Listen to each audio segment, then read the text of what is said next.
Hello students, my name is Birbal Sharma, lecturer physics in Rejo PCCP। तो आज हम start करेंगे electricity.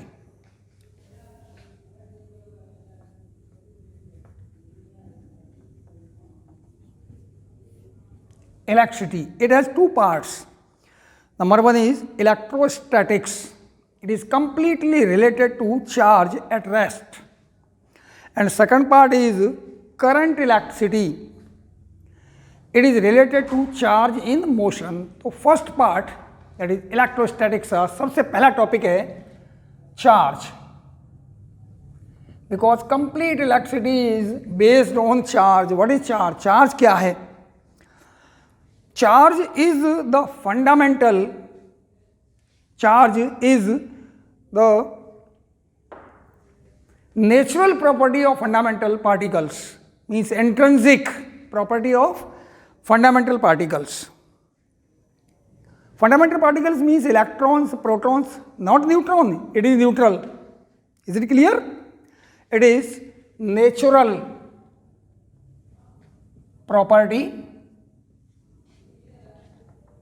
of fundamental particles. Fundamental particles means only electron and protons, not neutrons. Neutron is also fundamental, but it has no charge, which produces the electric and magnetic effect. Magnetic effects. It is known as charge. Now, what are the units of charge?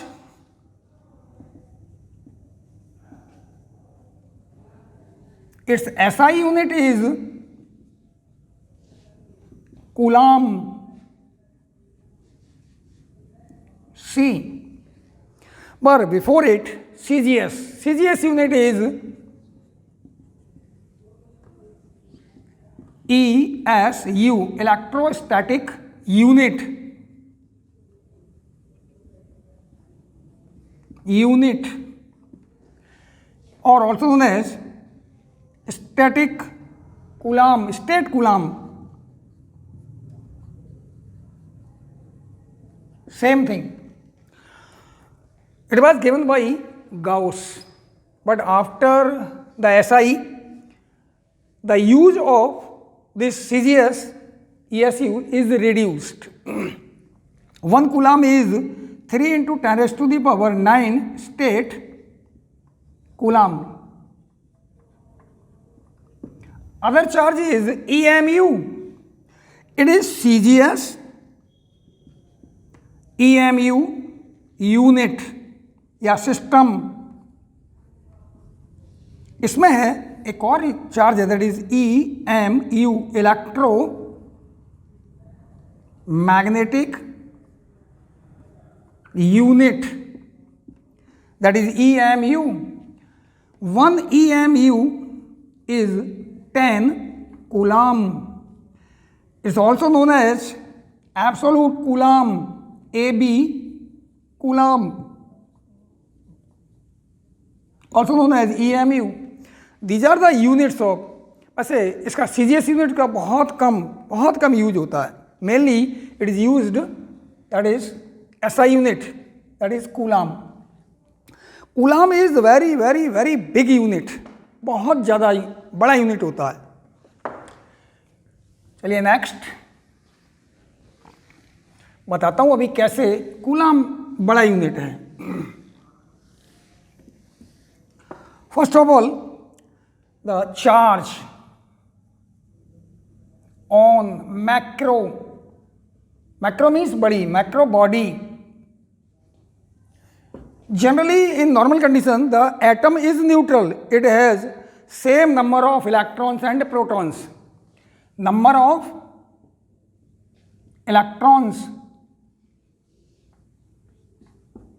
is equals to number of protons.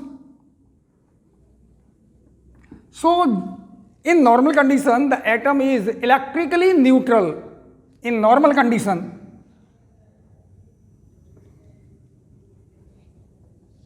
atom is electrically neutral. Example ले सकते हैं आप. You know very well charge on one electron, charge on one electron, that is small e is minus 1.6 into 10 raised to the power minus 19 coulomb, and charge on proton is same, that is e plus 1.6 into 10 raised to the power minus 19 coulomb. Suppose it is the body, it has 10 electrons and 10 protons, 10 protons, that is plus. It means what is net charge? 10 into 1.6 into 10 raised to the power minus 19 with negative sign, plus 10 into 1.6 into 10 raised to the power minus 20 plus net charge is 0. So it is electrically neutral. Now think about other conditions. If anyhow this balance is disturbed, अगर मैं number of protons, this balance is disturbed by gaining the electrons, by losing the electrons, by gaining the protons, by losing the protons. But remember, number of protons, they will never change because they are in nucleus. So we think about only by gaining of electrons or by losing of electrons. This balance is disturbed. Then the body is said to be charged. Body is said to be charged. For example, इसमें मैंने plus 2 electrons और कर दिए. Then what is net charge? ये होगा 12 into 1.6 into 10 raised to the power minus 19 negative, plus 10 into 1.6 into 10 raised to the power minus 19 plus, that is minus 2 into 1.6 into 10 raised to the power net charge is Q is net is this one. When ये balance अगर disturb कर दें, number of protons number of neutrons disturb हो जाए, equal नहीं रहे, then the body is said to be charged. So it is clear, when the body gains the electrons, then it will be negatively charged. When it is lose the electron, then it will be positively charged. Is it clear? So what is the types of charge? Types of charge. Next topic. Types of charge. It is of two types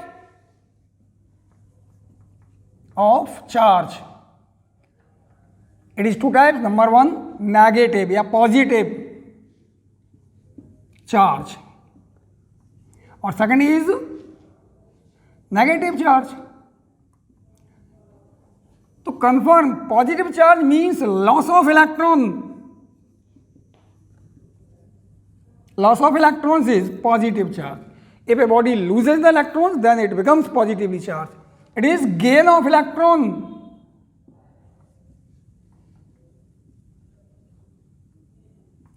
If a body gains some electrons, then it becomes negatively charged. So this was about the types of charge, two types of charge. Okay, now next is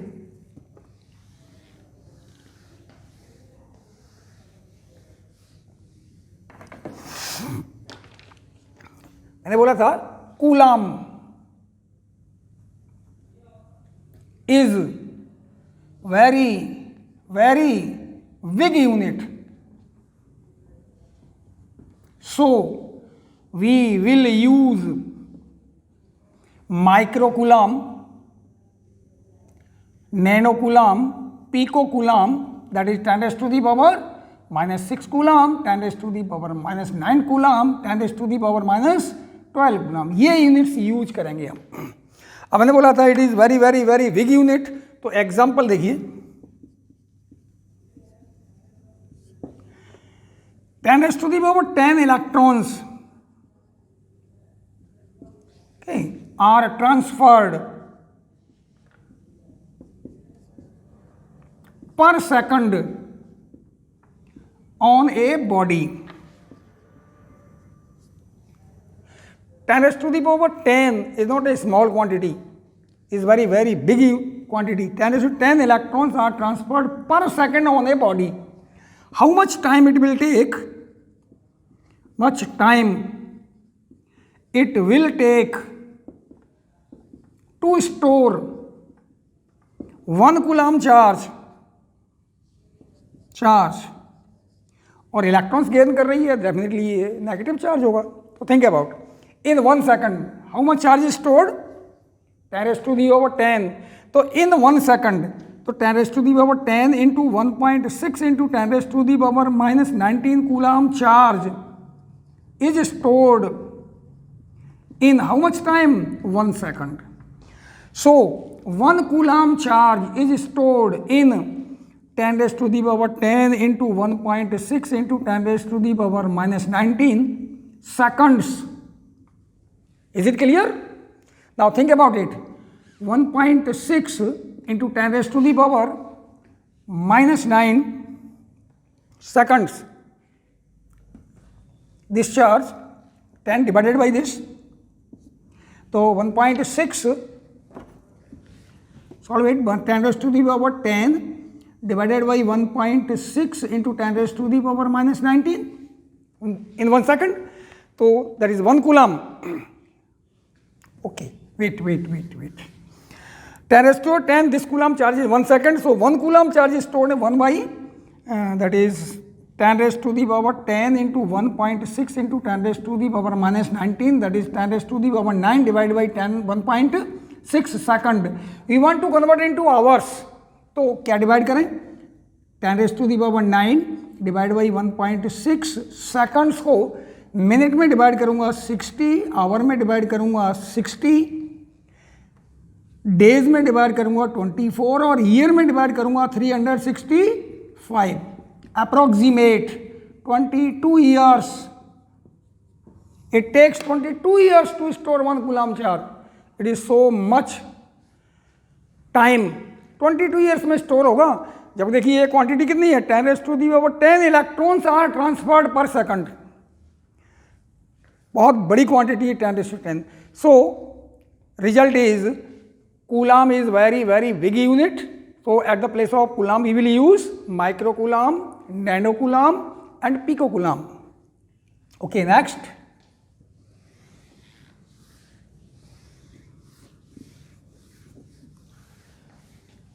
Next is properties of charge.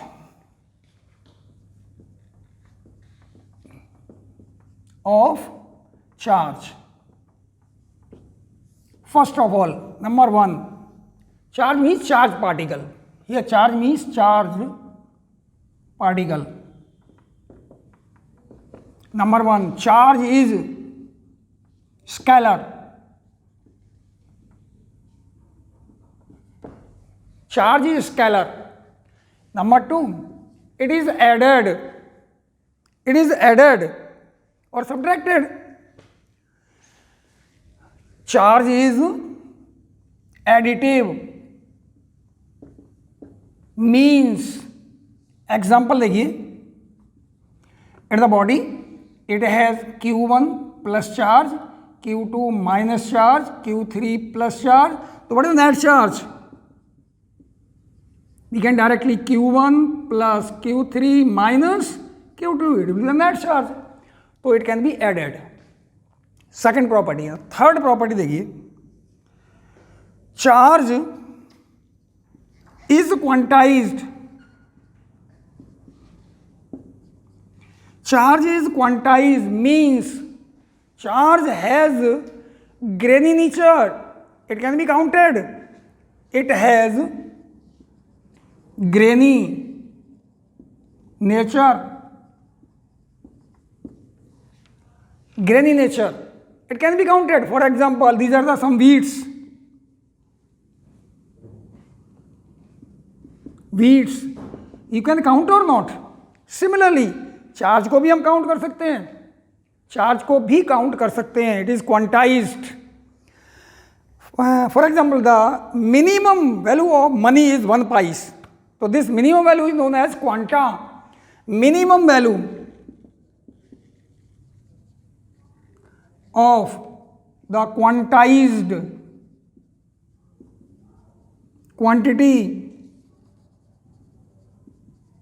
is known as quanta. For example, the quanta of money is 1 pice, quanta of energy is photon. As for example, quanta of money is 1 pice and quanta of energy, that is photon. Similarly, the quanta of charge is 1 electronic charge. 1 electronic charge. This 1 electronic charge cannot be divided further. वैसे अब तो और भी divide हो गया है quark में. तो similarly quanta of charge is 1 electronic charge.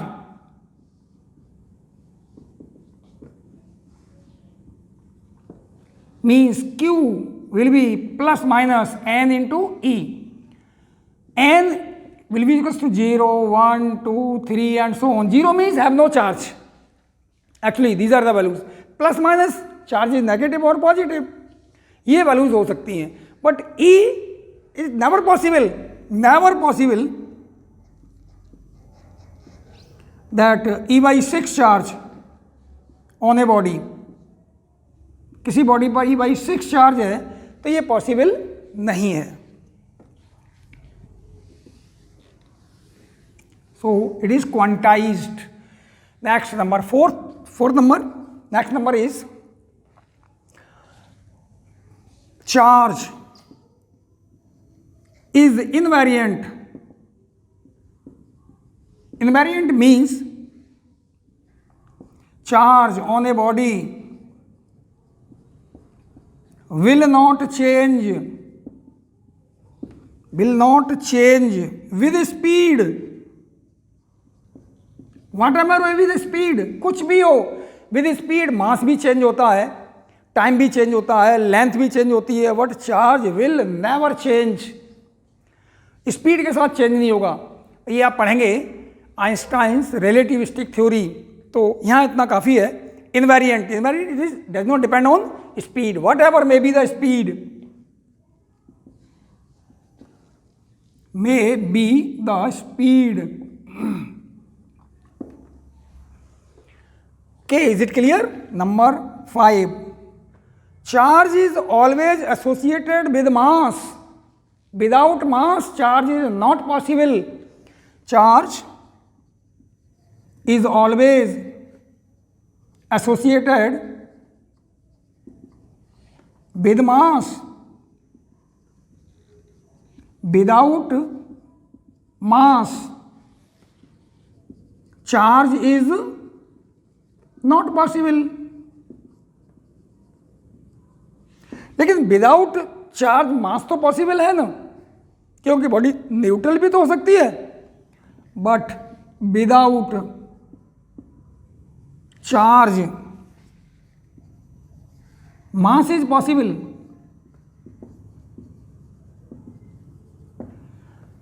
Body neutral हो सकती है, तो it is charge is associated with mass. चलिए next point,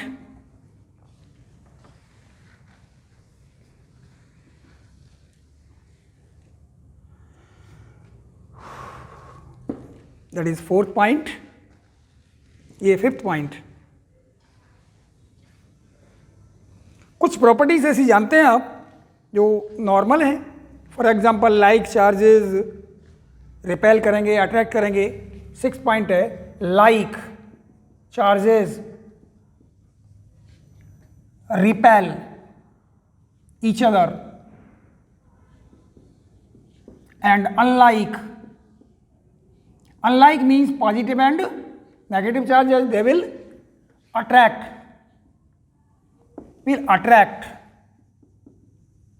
each other.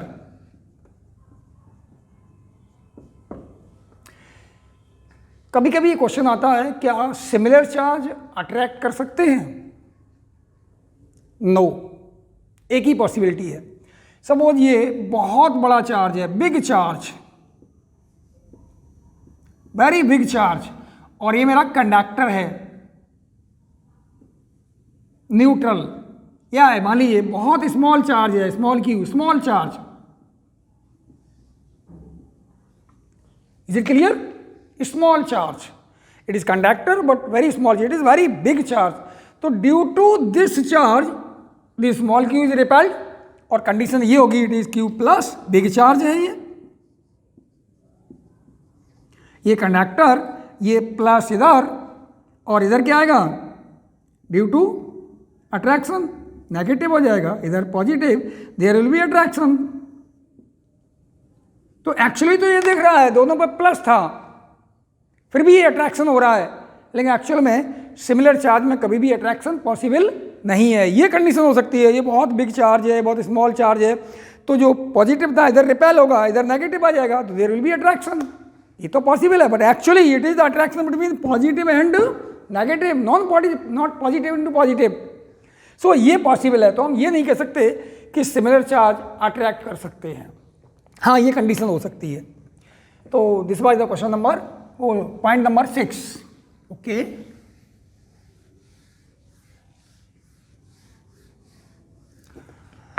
Charge is next, charge is conserved,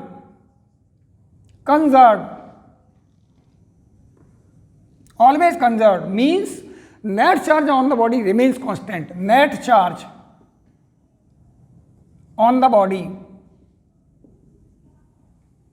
remains same। अब एग्जाम्पल देखिए, these are the two bodies, it is A and it is B, initially charge Q is 0, also Q is equals to 0, clear? तो what is net charge? Is 0. Now if we rub them, on rubbing heat will produce, means sum of electron from one body। मान लीजिए A से जा रहा है, electrons इधर move करके, तो it becomes negatively charge, minus Q1 आ गया, और यहां से इलेक्ट्रॉन लूज किए हैं तो प्लस का Q1। तो what is net charge again? It is B body. Net charge again is again that is 0।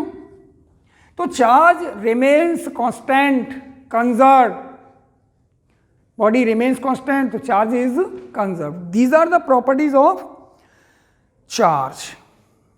Is it clear? Okay, now the methods of charging, ये रब करता हूं मैं, methods of charging। There are 3 methods of charging।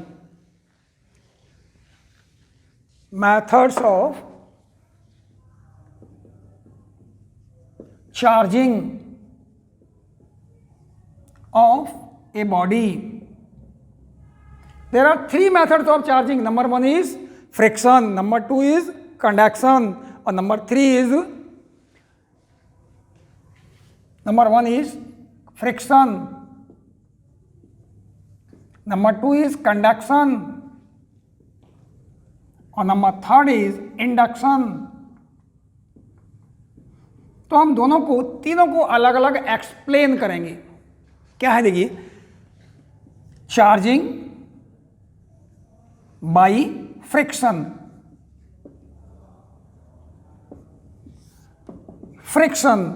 You know very well, if we rub 2 bodies, अगर हम 2 body को रब करें तो heat will produce. Now think about this one, think about an atom। It's the atom, it has protons and neutrons, these are the orbits। First orbit में 2 electrons, second में कितना होता है 8। मान लीजिए लास्ट ऑर्बिट है 2 electrons, they are outermost orbit electrons, they are loosely bound with the nucleus, if anyhow some energy is given to this atom, अगर इस एटम को कुछ एनर्जी दें तो electrons, it will lose the electrons बाहर निकल जाएंगे, इसके इलेक्ट्रॉन्स बाहर निकलेंगे, it means it becomes positively charge due to rubbing, friction से हीट प्रोड्यूस होगी। क्लियर है ना? नाउ अब ये think about this, think about an substance, it is made up of atoms, these are the atoms, ये atom है, थोड़ा गौर से सुनिए जरा, these are the atoms, okay. If we think about the conductor, conductor के बारे में बात करें तो ये इट हैज़ फ्री इलेक्ट्रॉन्स, मान लीजिए इसने एक इलेक्ट्रॉन लूज कर दिया तो इट बिकम्स पॉजिटिवली चार्ज, इसने एक इलेक्ट्रॉन लूज किया तो it becomes positively charge, it is free electron. चलिए इसने भी लूज कर दिया, इट बिकम्स पॉजिटिव, तो definitely at this time also net charge is zero, अभी जीरो है नेट चार्ज, क्योंकि जितने आयंस बने थे ये और ये पॉजिटिव आयंस बने थे, उन पर चार्ज प्लस, और नेगेटिव आयंस हैं इट चार्ज इलेक्ट्रॉन्स हैं, they are free to move, these electrons are known as free electrons. Free means they are free to move inside the conductor, but they are not free to escape the boundary. इस boundary को cross नहीं कर सकते ये। Again, free electrons means they are free to move inside the conductor, but they are not free to move, to escape from the boundary. Okay, to escape from the boundary, they need some extra energy. कुछ extra energy देनी होगी मुझे। अब ये energy किसी भी method से दे सकता हूँ, by heating, then heating effect, by falling light, light fall करके भी दे सकता हूँ, that is known as photo electric effect. अच्छा, by heating means if we rub another object with this then heat is produced, उस heat से भी इन इलेक्ट्रॉन्स को एनर्जी मिलेगी। अब दीज फ्री इलेक्ट्रॉन्स जितनी एनर्जी गेन करेंगे आप, और ये बाहर आने के लिए चाहिए मुझे, सरफेस पे आने के लिए, that is known as work function, also known as E और W. Again, free electrons are free to move inside the conductor, they are not free to escape the boundary. अगर मैं बाउंड्री पर लाना चाहता हूं तो मुझे कुछ एक्स्ट्रा एनर्जी देनी होगी अंदर से बाउंड्री तक लाने के लिए, this extra energy known as work function. ये वर्क फंक्शन हर सब्सटेंस के लिए अलग अलग होता है, अलग अलग होता है। फॉर एग्जांपल, कॉपर को आयरन को रब करूंगा, दोनों के लिए वर्क फंक्शन अलग अलग होगा, और जिसके लिए वर्क फंक्शन कम होगा उसको एनर्जी कम देनी पड़ेगी बाहर निकालने के लिए, सरफेस तक लाने के लिए। Is it clear?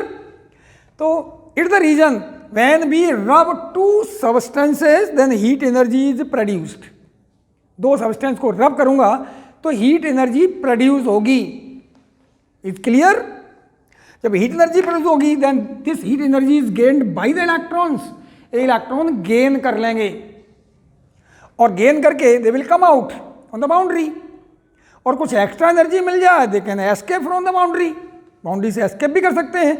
It the reason when we will rub, जब हम रब करते हैं दो सब्सटेंस को, तो electrons from one body transfer to other body, means एक बॉडी इलेक्ट्रॉन को गेन करेगी, दूसरी बॉडी इलेक्ट्रॉन को लूज करेगी, but number of electron transfer जो हो रहे हैं दे विल बी सेम, वो सेम होंगे। इट मीन्स चार्ज एक बॉडी पर माइनस क्यू प्रोड्यूस होगा, दूसरी बॉडी पर सेम प्लस क्यू प्रोड्यूस होगा। इनिशियली दे आर न्यूट्रल, ये बॉडी ये है, इस पर चार्ज जीरो है, इस पर भी चार्ज जीरो है। On rubbing heat is produced, first body पे माइनस क्यू हुआ, इसने इलेक्ट्रॉन गेन किए, सेकंड बॉडी पर इलेक्ट्रॉन्स ऐसे आए थे तो इस पर प्लस क्यू हो जाएगा, दे बिकम्स चार्ज। तो ये कन्फर्म है ड्यू टू फ्रिक्शन जो बॉडीज पर चार्ज प्रोड्यूस होगा वो अपोजिट होगा और अमाउंट में इक्वल होगा। Is it clear? Any doubt? चलिए, at the by friction,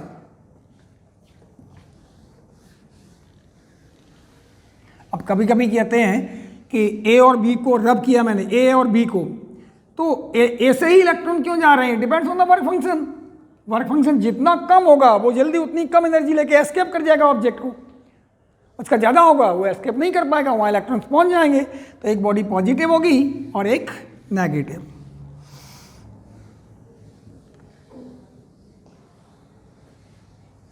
okay, now number 2, charging by conduction. Conduction means by physical touch, it is by physical touch. दो body को touch कर दूं, इसके लिए फर्स्ट बॉडी चार्ज होनी चाहिए। सपोज फॉर एग्जांपल मुझे ये बॉडी चार्ज करनी है, it is to be charge, और मुझे पॉजिटिवली चार्ज करनी है, तो ए बॉडी भी वैसी ही लाऊंगा मैं, ये पॉजिटिवली चार्ज होनी चाहिए। अगर मुझे बी को पॉजिटिव चार्ज करना है तो A must be positively charge. Is it clear? अब मुझे conduction means by physical touch. अब मैं क्या करूंगा, दोनों को टच करके रखूंगा मैं। हम ऐसे बना सकते हैं, ये बॉडी ए, ये बॉडी बी। चलिए स्टैंड पर रख लेते हैं, ये बॉडी स्टैंड पर है और इसको मैंने यहाँ टच कर दिया। टच कर दूं या फिर मैं वायर से कनेक्ट कर दूं, same thing, it is positively charge. तो याद रखिए इस पर चार्ज है, ये न्यूट्रल है, तो पॉजिटिव चार्ज ए से बी मूव करेगा या negative charge B to A move करेगा। याद रखना पॉजिटिव चार्ज सॉलिड्स में कभी फ्लो नहीं होता, क्योंकि पॉजिटिव चार्ज होता है प्रोटॉन्स पर, न्यूक्लियस में होते हैं। तो definitely a positive charge, some electrons will transfer from year to year, electrons transfer होंगे। जैसे मान लीजिए एक इलेक्ट्रॉन ट्रांसफर हुआ, ये पॉजिटिवली चार्ज था ना, तो इलेक्ट्रॉन एक आया यहाँ पर, ये न्यूट्रल हो गया, यहाँ आया ये न्यूट्रल हो, जैसे आया तो यहाँ पर पॉजिटिव बन गया, यहाँ पॉजिटिव बन गया। अब देखिए जरा इसको क्या होगा। अब मैं क्या करूँ, दोनों को सेपरेट कर दूँ। सेपरेट करने से क्या होगा, ये बॉडी ए, ये बॉडी बी, ये पॉजिटिव, और सेपरेट करने से इस पर भी तो पॉजिटिव चार्ज आ गया था, इट बिकम्स पॉजिटिव चार्ज। अगर मुझे नेगेटिवली करना है तो A must B negatively charge. अब प्रॉब्लम ये आती है कि ए से कितना चार्ज बी पर जाएगा, आधा जाएगा, 1/4 जाएगा, किस पर जाएगा, कितना जाएगा। तो इट डिपेंड्स ऑन साइज। अभी तक आपके लिए साइज पर डिपेंड कर रहा है, actually it depend on capacity. तो अगर ये बिल्कुल सेम साइज के हैं, A and B same size के हैं, तो on touching by conduction equally divide हो जाएगा, ये इक्वली डिवाइड होगा। Otherwise it depends on potential and potential difference, क्योंकि चार्ज जब तक फ्लो होता है जब तक पोटेंशियल सेम नहीं हो जाए, तो वो पोटेंशियल हम नेक्स्ट टॉपिक में पढ़ेंगे आप। तो फिलहाल ये मान लीजिए if they are of same size, बिल्कुल एक ही सेम साइज के हैं, तो charge is divided equally. Okay, it is charging by conduction. And third point is charging by induction. Induction means without physical touch. Third है charging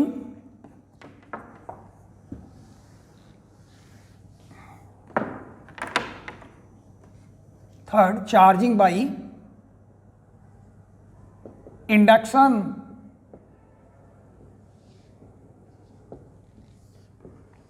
Means without charging, without physical touch.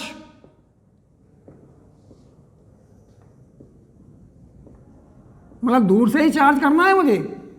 अब देखिए एक body ये है मेरे पास, देख लीजिए यार, कंडक्टर ले लेता हूं, एक बॉडी ये है, बोथ आर कंडक्टर। ये स्टैंड पर लगा देता हूं मैं, ये भी स्टैंड पर है। Is it clear? ये है ए और ये वाला बी है। सपोज कीजिए मैंने इसको पॉजिटिवली चार्ज ले लिया, it is to be charge. अब मैं क्या करूंगा, इसको दोनों को थोड़ा पास में लाऊंगा, it is A, it is B, close ले आया मैं तो, it is B, positive charge, तो definitely it is conductor, both are conductor,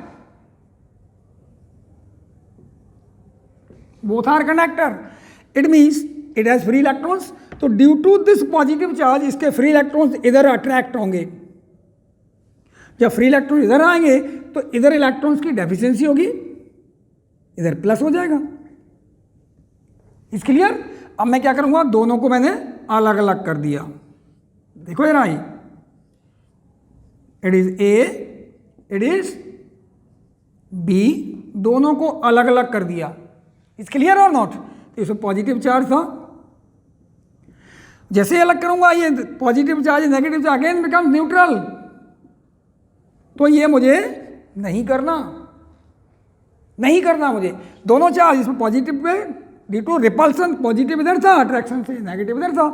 तो जैसे ही अलग करूंगा तो ये फिर न्यूट्रल हो जाएगा। ऐसा नहीं करना। क्या करूंगा मैं? तो सबसे पहले मुझे देखिए जरा पास में रखा हुआ है, it is A, it is B, it is positively charge, और इसका दूर से इधर आ गया था नेगेटिव, इधर आ गया था पॉजिटिव। इसको मैं अर्थ कर दूंगा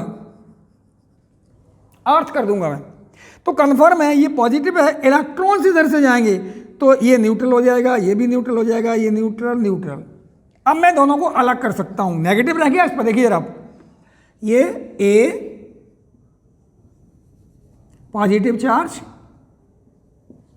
और ये बी। अब देखिए फिर एक मिस्टेक किया आपने। जैसे ही मैं इसको अलग करूंगा तो अर्थ तो पहले से ही हो रहा है, अब इस पर नेगेटिव रह गया, नेगेटिव, तो इलेक्ट्रॉन्स क्या होंगे? They will move towards earth, becomes neutral.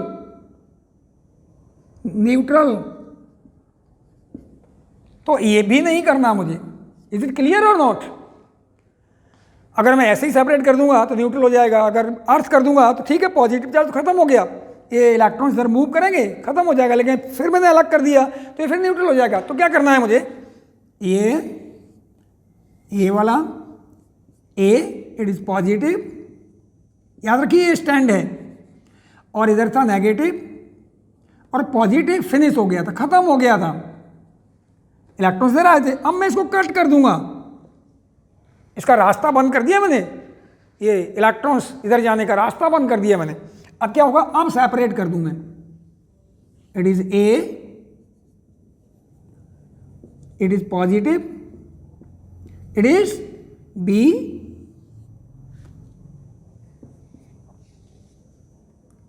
और याद रखिए ऐसा कर दिया है मैंने, कट कर दिया था यहां से। तो अब जो नेगेटिव होगा पूरी बॉडी पे स्प्रेड हो जाएगा ये, तो B becomes negatively charge. Is it clear? अगर मैं इसको नेगेटिवली चार्ज करना, पॉजिटिवली चार्ज करना चाह रहा हूं तो इसको नेगेटिव लाऊंगा। इज क्लियर और नॉट? तो इस तरह हम इसको चार्ज कर सकते हैं। सबसे पहले सेपरेट करने से पहले, डिस्टेंस इंक्रीज करने से पहले मुझे अर्थिंग कट करनी पड़ेगी, otherwise it becomes neutral. So it is by induction. कहीं भी मैंने टच नहीं किया है, दूर से ही, due to induction, without physical touch, it becomes charged. Now I think it must be clear. Okay, कभी कभी ऐसा होता है, देखिए क्वेश्चन पूछ लेते हैं, अर्थ किया मैंने अर्थ किया। देखिए क्वेश्चन में जैसे ये बॉडी ए थी, it is positively charge, positive, और ये थी B, A and it is B. इसको मैंने अर्थ किया था, ये नेगेटिव चार्ज था, इधर पॉजिटिव था। तो मैंने बोला इधर से इलेक्ट्रॉन्स चले जाएंगे, इलेक्ट्रॉन्स मूव करेंगे तो धीरे धीरे ये खत्म हो जाएगा। अगर इधर में करके इधर से अर्थ कर दूं तो क्या ऐसा होगा कि इलेक्ट्रॉन्स चले जाएंगे इधर, ये खत्म हो जाएंगे? No, because due to attraction this positive charge and this negative charge, there will be no transfer of this negative charge. ये नेगेटिव चार्ज ट्रांसफर नहीं होगा क्योंकि ये फ्री है, ये खत्म हो सकता है, तो इलेक्ट्रॉन्स यहां से आ सकते हैं, तो इलेक्ट्रॉन्स इधर मूव नहीं करेंगे। कहीं से भी अर्थ कीजिए सेकंड बॉडी को, किसी भी पार्ट से, अप डाउन कहीं से भी चार्ज कीजिए, because this negative charge attracted by the positive charge of A, तो ये खत्म नहीं होगा, खत्म हो सकता है तो ये फ्री वाला charge, that is positive charge. तो now I think it must be clear. Next topic is Coulomb's law. Coulomb's law यहां से थोड़ा इंपॉर्टेंट स्टार्ट होता है। Coulomb's law, okay. According to Coulomb, when two charges Q1 and Q2 are separated by some distance, that is R, then either there will be attraction or will be repulsion. या तो उनके बीच attraction होगा या फिर repulsion होगा, depending on the nature. Charge कैसे हैं, दोनों लाइक चार्ज हैं तो रिपल्सन होगा, अनलाइक चार्ज हैं तो अट्रैक्शन होगा। It is Q1, it is Q2, separated by distance in R। तो according to Coulomb, the force between them, it may be attraction or repulsion. According to Coulomb, force between them depends on number one, देखिए, if we increase Q1, force will increase, if we increase Q2, force will increase. It means F is directly proportional to Q1 and Q2. अगर Q1 को double करूंगा तो force becomes double, अगर Q2 को double करूंगा force becomes also double. If Q1 and Q2 both are doubles then force becomes 4 times. Number second point, ये distance पर depend करेगा, अगर डिस्टेंस को इंक्रीज कर दूं तो फोर्स विल डिक्रीज। तो F is proportional to 1/r²। It follows inverse square law. It means force is inversely proportional to the square of the distance. Number third, this is important, it depends on medium between charges. अगर air में रखे हैं तो force अलग होगा, अगर मैं water में रख दूंगा तो फोर्स बिल्कुल डिफरेंट हो जाएगा। क्या होगा ये इसके बाद बताएंगे। ऑन कंबाइनिंग 1 and 2 क्या आएगा, F is proportional to Q1 Q2 divide by R²। Is clear. तो F is proportional to constant K, Q1 Q2 divided by R²। Here K is constant, अब मैंने बोला था डिपेंड्स ऑन मीडियम, तो सबसे पहले एयर के लिए लेते हैं। For air K is 1/4 pi time epsilon naught. Here epsilon naught known as permittivity of air और vacuum। वैसे दोनों के लिए डिफरेंट होती है, फिर भी हम डिफरेंस बहुत कम होने की वजह से दोनों को एक ही मान लेते हैं, एयर के लिए भी और वैक्यूम के लिए। तो epsilon naught is permittivity of air और वैक्यूम। अब think about it, permittivity, what is permittivity, क्या है। अब मैं एक एग्जांपल लेता हूं, इसको रब कर देता हूं। एक एग्जांपल लेता हूं, सपोज कीजिए आप रनिंग कर रहे हैं, you are running in air. Okay, easily कर सकते हैं। अगर आप इन वाटर करें तो वाटर उतनी स्पीड से आपको अलाउ नहीं करेगा, आपकी स्पीड ऑटोमेटिक कम हो जाएगी। Same thing, 2 charges are placed in air, तो ज़्यादा फोर्स होगा चार्जेस के बीच। अगर उनको वाटर में रख दूं तो फोर्स विल बी डिफरेंट। तो permittivity means how it will allow the effect को कितना अलाउ करता है, that is known as epsilon naught permittivity. Third point पर कोई फॉर्मूला नहीं था, इसलिए epsilon naught. The value of epsilon naught is for air or vacuum, epsilon naught is 8.85 into 10 raised to the power minus 11 perhaps. So if we put here, तो K becomes 1/4 pi time epsilon naught, value put करें तो आता है 9 into 10 raised to the power 9। अब देखिए कहीं भी मैंने यूनिट नहीं लिखा है, इसका क्यों नहीं लिखा है आप फाइंड कर सकते हैं, याद होगा आपको। F is equal to K Q1 Q2 divide by R²। Find the value of K, FR² divide by Q1 and Q2। You can find easily, that is newton into metre square divide by coulomb square. It the value of K। तो मैं यह लिख सकता हूँ newton into metre square divide by, कोई भी unit इस तरह का फंडामेंटल को छोड़ के रटने नहीं है आपको, यू कैन फाइंड इजीली। अब सपोज कीजिए एप्सिलॉन नॉट की वैल्यू, एप्सिलॉन की फाइंड करनी यूनिट, तो what is K, 1/4 pi epsilon naught. तो what is epsilon naught? That is 1/4πk।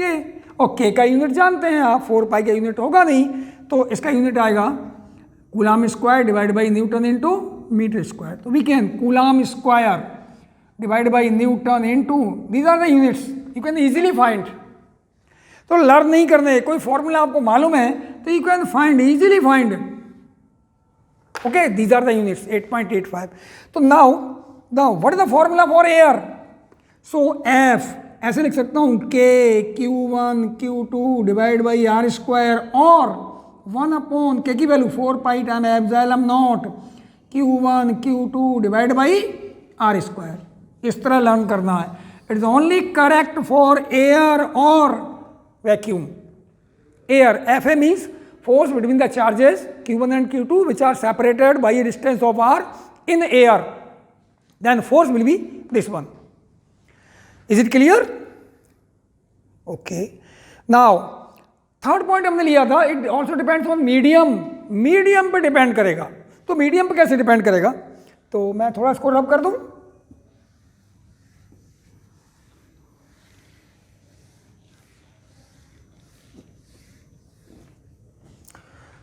For other medium,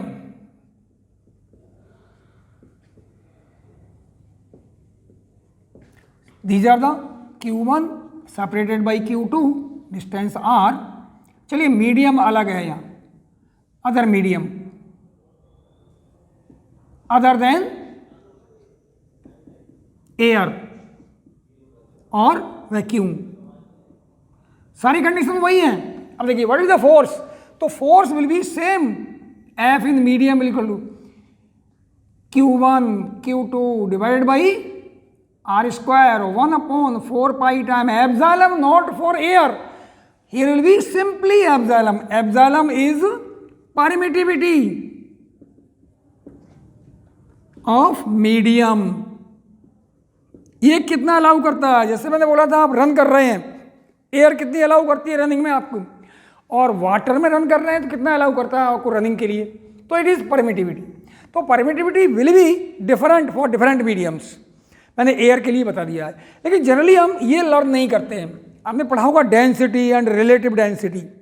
density होता है mass per unit volume, but the relative density होता है the ratio of density of any substance divide by the density of water at 4 degree Celsius. तो relative density केवल density find करने के लिए होती है अदर ऑब्जेक्ट्स की, अदर देन वाटर। और ये कंपैरिजन करते हैं हम किससे? वाटर से। Same thing here, epsilon upon epsilon naught is epsilon r relative permittivity. Relative permittivity, और if we cross multiply epsilon will be epsilon naught into epsilon r. If we put here what is the value of Fm? 1/4π times epsilon naught Q1 Q2 divided by r square and epsilon r. Now think about this part. Fm will be Fa divided by epsilon r. It's the relation in medium in air. F medium is equal to F in air divided by epsilon r. Epsilon r is the permittivity, relative permittivity of the medium, of medium. अब याद रखना, for air epsilon r और vacuum is 1. Air और vacuum. For water it is 80. कुछ books में 80 बन भी रखा है, 80 लेंगे आप, कर सकते हैं 80 से 80. For conductors epsilon r is infinity. तो ये तो कंफर्म हो गया, epsilon r is greater than 1 for medium. Clear? It means Fm will always be less than in air. हमेशा छोटा होगा अगर दूसरे मीडियम में रखा हुआ है तो। Is it clear? Same thing, ये वाटर में रखा है, इतनी डिस्टेंस पे एयर में रखा है, तो एयर में फोर्स है Fa और वाटर में Fm, तो Fm will be less than Fa। जब एयर या वैक्यूम होंगे तब सबसे ज़्यादा फोर्स लगेगा इनके बीच। तो it's the effect of medium. अब think about this one. Conductors epsilon R is infinity. तो सोच के देखिए जरा, epsilon R is equal to infinity. मैं थ्योरेटिकली भी बताता हूँ और फॉर्मूले से ही बताता हूँ। देखिए note, it the charge Q1, it charge Q2 separated by distance R, और यहाँ मैंने कॉपर भर दिया। क्या भर दिया? कंडक्टर। तो कंडक्टर के लिए you know epsilon R is infinity, तो what the force? F medium will be equal to 1 upon FA divided by epsilon R, that is FA divided by infinity, that is equal to 0। Force between them will be 0 अगर conductor भर दूंगा तो। क्यों हुआ ऐसा बता सकते हैं आप? Any of you? दो चार्ज के बीच आर डिस्टेंस पे है, फोर्स अगर कंडक्टर भर दूंगा तो 0 हो जाता है अकॉर्डिंग टू फॉर्मूला। अब think about theoretical formula. It is conductor और आपको चार्ज मालूम है, चार्ज इज एडिटिव, फ्लो हो जाता है कंडक्टर में होगा तो। जब मैं कंडक्टर फिल करूंगा तो Q1 Q2 becomes a single charge, एक चार्ज बन जाएगा। अगर दोनों पॉजिटिव हैं तो ऐड हो जाएगा, एक पॉजिटिव नेगेटिव है तो माइनस हो जाएगा, but it becomes a single charge, एक सिंगल चार्ज हो जाएगा। और एक सिंगल चार्ज अपने पे ही फोर्स नहीं लगा सकता। जैसे चांटा मारना है तो अपने गाल पे नहीं लगा सकते इतने जोर से, दूसरा जोर से लगा सकता है। तो ये सिंगल चार्ज बनने की वजह से there will be no force. अगर फॉर्मूले से देखूं तो ये है। मुझे लगता है इट मस्ट बी क्लियर। चलिए अब बताता हूं मैं एक example. Two charges each 1 microcoulomb are separated by a distance 1 meter in air. Find force between them. ये एग्जाम्पल 1। अब देखिए ये कन्फर्म है, ये Q1 ये Q2 और ये distance R, here is air और वैक्यूम। तो what the force? F is equal to K Q1 Q2 divide by R square. तो always remember to solve the numerical, जहाँ तक हो सके पॉसिबल हो सके सारा न्यूमेरिकल SI में ही करें जब तक स्पेशली नहीं पूछा जाए, SI में ही सॉल्व करें। तो it is given microcoulomb, it means you have to convert in coulomb. तो K की वैल्यू मैं बता चुका हूँ आपको कितनी होती है। For air 9 into 10⁻⁹ into 1 micro का मतलब -6 into 10⁻⁻6 divided by distance is 1। तो what is F in air? That is to 12। तो 9 इंटू 10⁻³ न्यूटन। अगर CGS में कन्वर्ट करना है तो अब कर दीजिए, डाइन हो जाएगा, डाइन में कन्वर्ट कर सकते हैं क्यों? Because you know very well 1 newton is how many dyne, कर सकते हैं आप। It's the force when they are placed in air. Okay, now the next example 2 देखिए ना। एग्जांपल 2, एग्जांपल 2 में है in previous question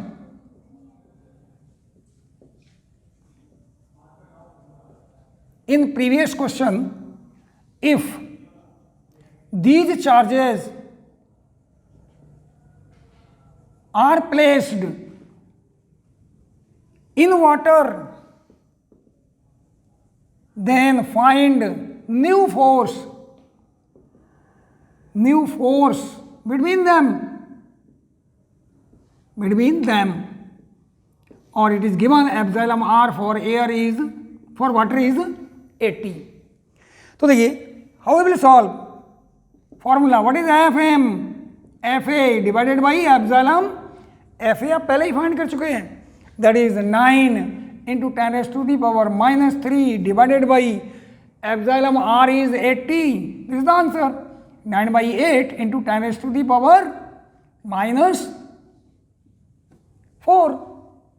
Newton. It will be the answer. अगर medium change कर दूं, अगर कंडक्टर फिल करूंगा तो then it becomes 0. Is clear?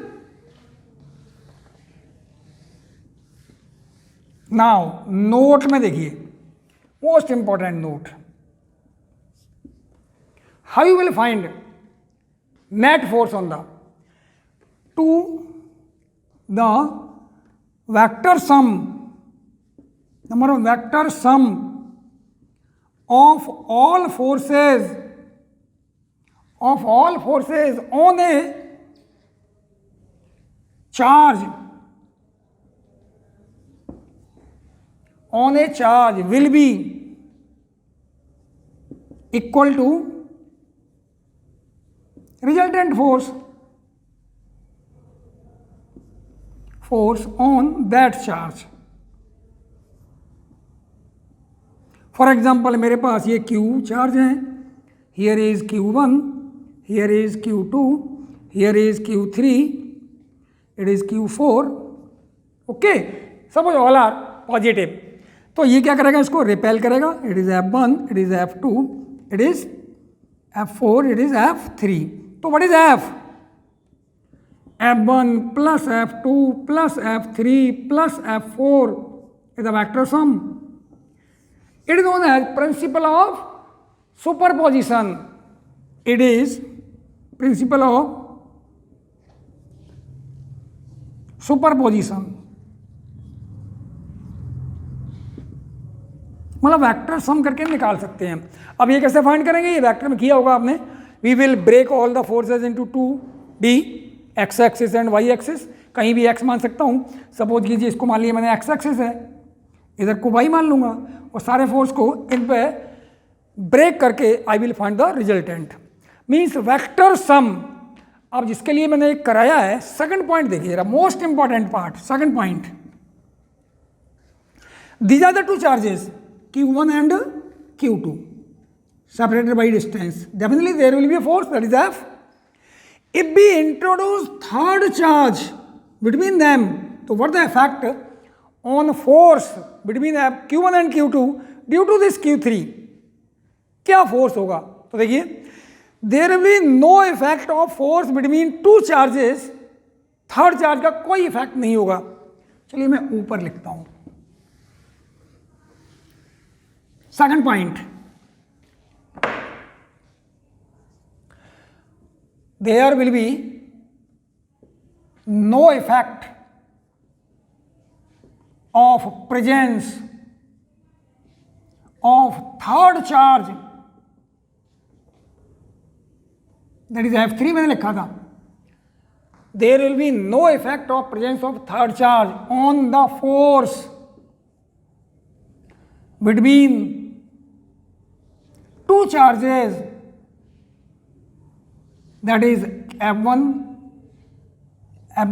that is Q1 and Q2, Q1 and Q2. इनके बीच जब फोर्स फाइंड करना हूं तो थर्ड चार्ज Q3 है, कोई इफेक्ट नहीं होगा. अब थोड़ा अजीब सा लग रहा है. देखिए, we are finding the force between two charges Q1 and Q2. और ये आपको फॉर्मूला मालूम है, व्हाट इज एफ? के Q1 Q2 divide by R square. ये भी चेंज नहीं कर रहा, ये भी चेंज नहीं कर रहा, आर भी चेंज नहीं कर रहा. Then the force between Q1 and Q2 will never change. Third charge रखा रहे. इट हाँ चेंज हो सकता है, net force on Q1 will change, क्योंकि अब तो इसका भी काउंट करूंगा, इसका भी काउंट करूंगा. Net force on Q1 will change, net force on Q2 will change definitely, but the force between Q1 and Q2 will not change because it is calculated by Coulomb's law. It is correct for point charges. तो ये most important point.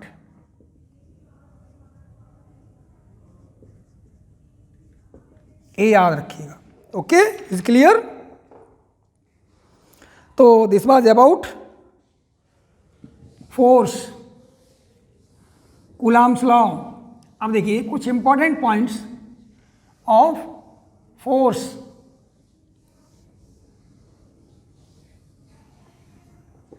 Important points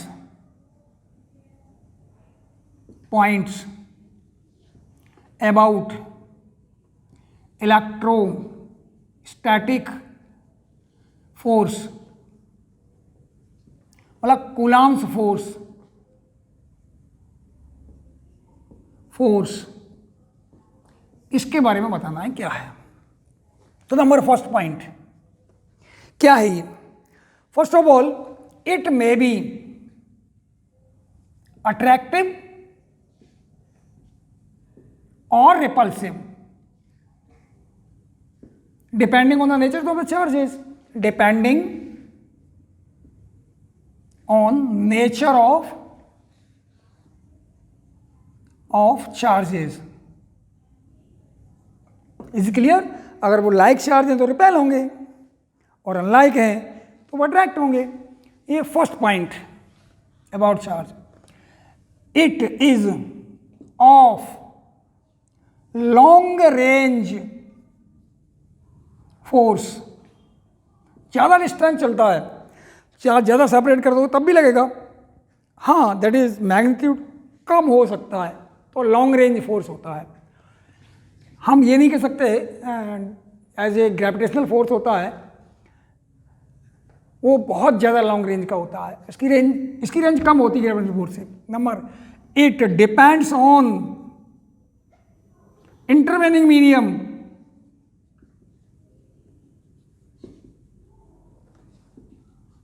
confirm है intervening medium से medium change होते ही air और vacuum के अलावा force कम हो जाता है। जैसे ग्रेविटेशनल फोर्स इंटरवेनिंग मीडियम पर डिपेंड नहीं करता था, ये डिपेंड करता है, क्योंकि वहाँ जी था ना, वो कांस्टेंट था, ग्रेविटेशनल कांस्टेंट जी यूनिवर्सल कांस्टेंट था।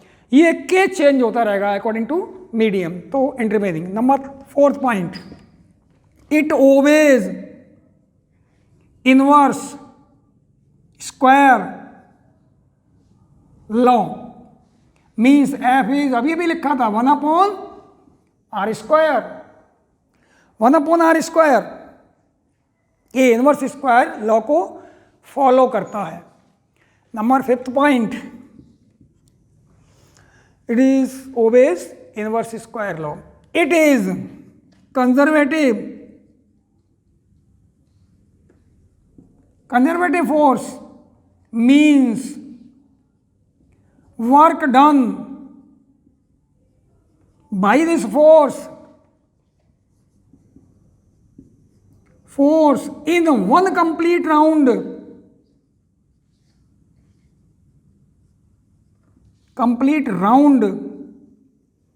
from one place to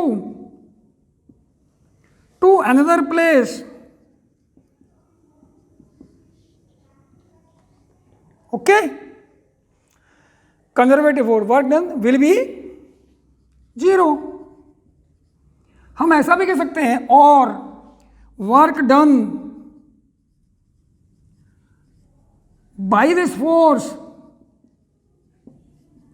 does not depend on path followed, ये कंजर्वेटिव होता है। अगर इसका नहीं एग्जांपल दूं तो ये बहुत क्लियर हो सकता है। ग्रेविटेशनल फोर्स होता है ना, ऑब्जेक्ट को यूँ ले जाऊँ एम मास को एच हाइट तक तो mgh होगा। अब नहीं, ऐसे ले जा रहा हूँ मैं, ऐसे ले जा रहा हूँ यहाँ तक, हाइट सेम, तो work will be same, work by gravity same thing, it is conservative force. तो these are the important points of that is electric force.